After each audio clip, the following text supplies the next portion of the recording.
See? How cool is that? Hey, what's up everybody? Today I'm going to talk about 9 smartphone hacks and tricks that actually work. And I'm going to start with the fake stylus. Did you know that even if your smartphone does not support stylus, you can use a battery cell or a pencil as a stylus? That's right. And it doesn't matter whichever side you're using for the cell. The same goes. And you can write with a pencil as well. The only caveat with the pencil is that you have to wrap it in aluminum foil. And after that, you can just open your notes-taking application, in my case it's Samsung Notes, and just write. How cool is that? This is nothing as compared to the price of a real stylus. So I recommend you keep a pencil wrapped in aluminum foil in your tech drawer. The second hack or the trick that I want to talk about is turning your smartphone into a wireless mouse or the trackpad or a touchpad. And you can do this just by downloading a remote mouse application from your App Store or your Play Store. And once you connect it with your laptop through the same Wi-Fi network, you can just start using your laptop through your phone. How cool is that? And I've tried it, it works pretty well, really, like it's super cool. Now the next 3 tricks are actually related with your smartphone camera. And the first one is using your sunglasses as an external filter. I've used that in my YouTube video as well because I wanted to record exactly the way I can see through my sunglasses. And I've done that with my pictures as well, and it works perfectly fine. In fact, it doesn't distort the quality of the picture because when you apply the filters afterwards, it messes with the quality sometimes. But if you just capture the picture through your sunglasses, the quality is not distorted and the filter works perfectly fine. And you get a feeling like you were looking at the object and somebody captured the image of your eyes. So that's really cool. By the way, if you've been enjoying the video so far, then a sub to the channel would be really great, and make sure to drop a thumbs up so that it can spread to more people. Now the fourth trick is actually for the people whose smartphone cameras do not have a macro lens, just like me. You can just put a drop of water on your main lens and you can just capture the object from a closed angle, and it will give you exactly like a macro image. I'm not even kidding. I've tried that with the plants. I've tried that with other objects. This is super dope. But just be careful, do not spill that drop. It has to be perfectly on the lens, and that's how it will work. So yeah, you're welcome. The fifth trick is actually for the people who are obsessed with taking selfies. If you're trying to take a selfie when you're close to a light source or maybe a window, just tweak your settings a little bit. Go to the portrait mode, put the exposure lock on your face, decrease it all the way to 0, and you can capture a really good, dramatic kind of selfie.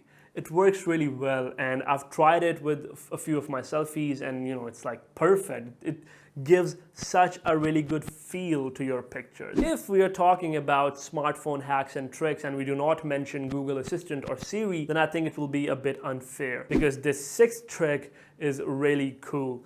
If you're trying to make a decision and you don't have a coin to flip, maybe you're playing games with your friends, maybe you have a bet with your friends, you can just ask your Google Assistant or Siri to flip a coin and it will make the decision for you, like tails or heads.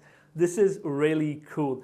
I don't recommend making decisions like that, by the way. You have to analyze the situation and everything, but that's a topic for some other time. I'll talk about it if you want. But yeah, if you are that wild person who leaves things to head and tails, then Google Assistant can help you. Now the 7th trick is really cool. I usually find myself using my smartphone's flashlight as a lamp. But the problem is this flashlight is very focused and very sharp. But if you just put a glass of water right on top of it, then it disperses the light and it actually makes it a really effective lamp. It brightens up the whole room just like a white lamp. And this is really cool, especially if you're living in a place where there is shortage of electricity, or you are just facing electricity load shedding, and you can just use your smartphone as a lamp. Now another trick that I want to talk about is using your smartphone reminders widget. I never used reminders in the past, but nowadays I find them extremely helpful.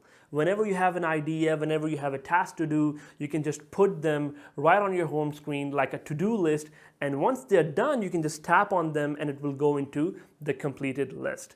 And this is extremely helpful. Because of this, I do not forget any task or any idea. When an idea comes into my mind that I have to try tomorrow or maybe 2 days later or maybe 1 week later, I just put them in my reminders list and it works perfectly fine. It's like a constant reminder of the things that I have to do. And I recommend this highly.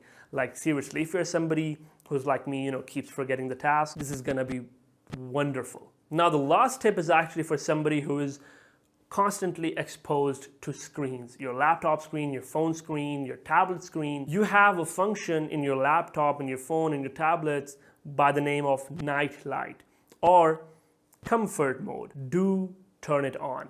Like seriously. Because of the constant exposure to the screens, there is a lot of blue light that is, irritating our eyes, and that's kind of creating a lot of pain for our eyes. If you use night light filter or the screen comfort mode, then that just shuts down the blue light and it becomes very comfortable for your eyes, and you can just use your laptop, your phone for a longer period of time. Now on the side note, there are a lot of applications that can work as a hack or a trick, and they can make your life easier or maybe a bit more colorful. And I have a video where I'm talking about 5 of these crazy applications. So check this video out to see what I'm talking about. All right, I'll see you next time.